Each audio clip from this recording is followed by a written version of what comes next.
அனைவருக்கும் வணக்கம். நீங்கள் நம்ம சேனலுக்கு புதுசுன்னா பக்கத்தில் இருக்கிற பெல் பட்டன் அமைத்தி சப்ஸ்கிரைப் பண்ணிக்கோங்க. தொடர்ந்து எல்லா வீடியோக்களையும் நீங்கள் பார்க்கலாம்.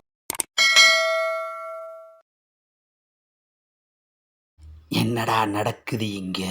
கோச்சா, புது ஆஃபர் ஒன்று வந்திருக்கு கோச்சா. என்னடா, ஒன்று வாங்கினா ஒன்று ஃப்ரீயா? அது இல்லை கோச்சா, பக்கத்தூரில் ஒரு பஞ்சாயத்து 2 நாளாக போய்கிட்டு இருக்கான். இன்னும் அவங்களால தீர்ப்பு சொல்ல முடியலையாம். நீங்கள் போய் தீர்ப்பு சொல்லிட்டா நமக்கு ஏதாவது சில லட்சங்கள் தேரும் கோச்சா. பஞ்சாயத்து எதை பற்றிடா? சொத்து பிரச்சனையா கோச்சா? நாட்டில் சொத்து பிரச்சனை தான் பெரிய பிரச்சனைன்னு நினச்சேன்.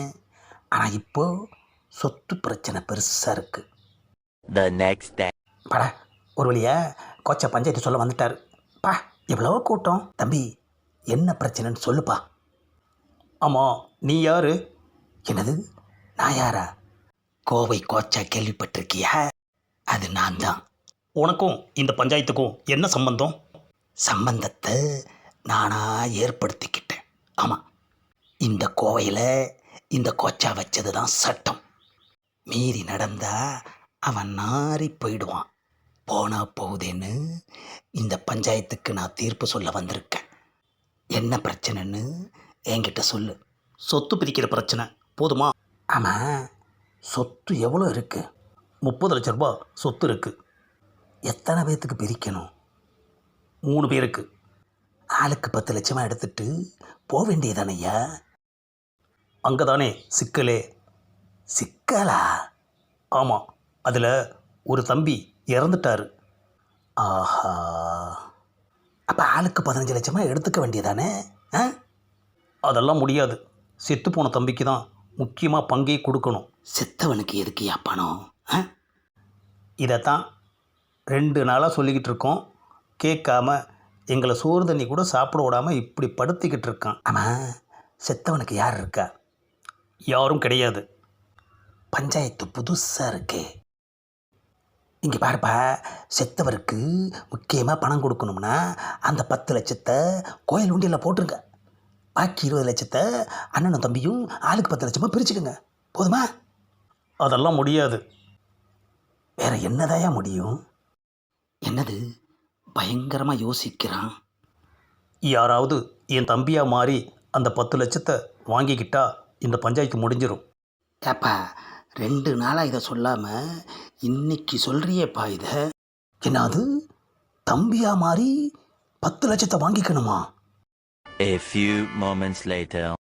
என்னது, இவ்வளோ நேரமாச்சு, யாருமே வரல? கொச்சா, நல்ல சான்ஸு, விட்றாதீங்க. அறிவு கட்டவனே, நான் எப்படி அவனுக்கு தம்பியாக முடியும்? நான் யாருடா? கோவை கோச்சா. 10 லட்சத்துக்கு என்ன விற்க பார்க்குறியா? வர்றத வேணான்ற, பேசாமல் தம்பி தான் சொல்லி 10 லட்சத்தை வாங்கு, அதுக்கப்புறம் பார்த்துக்குவோம் அப்படிங்கிற. ஆமாம் கோச்சா, ஆனாலும் ஏதோ இடிக்கிற மாதிரி இருக்கேடா. எவன்டா இந்த காலத்தில் 10 லட்ச ரூபா சும்மா கொடுப்பான்? அவன் பஞ்சாயத்து முன்னாடி தானே சொல்கிறான், அப்புறம் எப்படி வாக்கு மாறுவான்? தம்பி, நீ ஆசைப்பட்டதுனால உன் தம்பியாக மாறி, அதாவது செத்துப்போன உன் தம்பியாக மாறி அந்த 10 லட்ச ரூபா பங்கை இந்த கோச்சாவே வாங்கிக்கிறேன். போதுமா? அப்பாடா, ஒரு வழியாக பஞ்சாயத்து முடிஞ்சிச்சு. ஆமாம், பங்கை எப்போ பிரிப்பீங்க? வீட்டுக்கு போனதும் பிரிச்சிட வேண்டியது தான். எப்பா, 10 லட்ச ரூபா பங்கு தரேன்னு சொல்லியும் ஏன் யாருமே உன் தம்பியாக மாறலை? என் தம்பியாக மாறி 10 லட்ச ரூபா பங்கை வாங்கிக்கிட்டா என் தம்பி வாங்கி வச்சிருக்கிற 50 லட்ச ரூபா கடனை அடைக்கணுமே. என்ன அது, 50 லட்ச ரூபா கடனா? ஆஹா, 10 லட்ச ரூபாய்க்கு ஆசைப்பட்டு இப்போ 50 லட்ச ரூபா கொடுக்க வேண்டியதாகி போச்சேடா. அப்போவே நினச்சேன், என்னடா ஒருத்தன் 10 லட்ச ரூபாயை இனாமா தர்றானே அப்படின்னு. ஆமாம், அந்த 10 லட்ச ரூபாய் கழிச்சிட்டு 40 லட்ச ரூபா எப்போ கொடுப்ப?